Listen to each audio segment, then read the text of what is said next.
என்றைக்கு நாம் ரட்சிக்கப்பட்டோமோ, இயேசுவை பிதாவானவர் மரித்தோரிலிருந்து எழுப்பின பொழுது அவருடைய ஆவிக்கு என்ன மகிமையின் தன்மை இருந்ததோ, அதாவது மரணத்தை ஜெயித்த வல்லமை. எல்லா சத்துருவோட பரிகரிக்கப்படும் கடைசி சத்ரு மரணம்னு வசனம் சொல்லுது.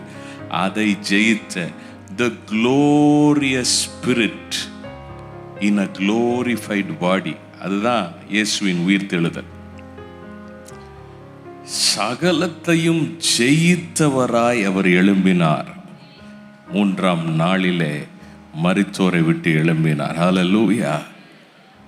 அதே எந்த மோல்டு, எந்த ஒரு வல்லமையை பயன்படுத்தி இயேசுவை மரித்தோர்ந்து எழுப்பினாரோ, அதே வல்லமையை கொண்டுதான் உங்களுடைய என்னுடைய ஆவியை தேவன் ரட்சித்த பொழுது அதே வல்லமையை கொண்டு ரட்சித்திருக்கிறார். ஆமென்.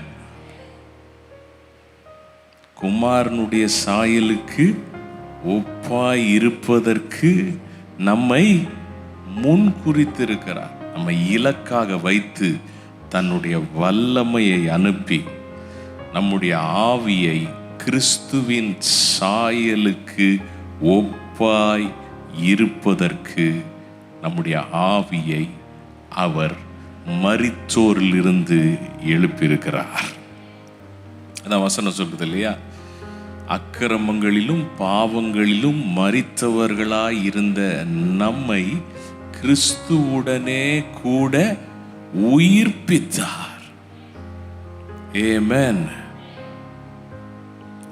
எவர்களை முன்குறித்தாரோ அவர்களை அழைத்திருக்கிறார். இப்ப யாரெல்லாம் அந்த இடத்துல ரட்சிக்கப்பட்டிருக்கிறோமோ, நாம் எல்லாரும் தேவனால் அழைக்கப்பட்டவர்களாயிருக்கிறோம். அழைத்தவர்களை நீதிமான்களாக்கி இருக்கிறார், நீதிமான்களாக்கினவர்களை மகிமைப்படுத்தி இருக்கிறார். இதெல்லாம் நடக்க போதுன்னு இருக்கா?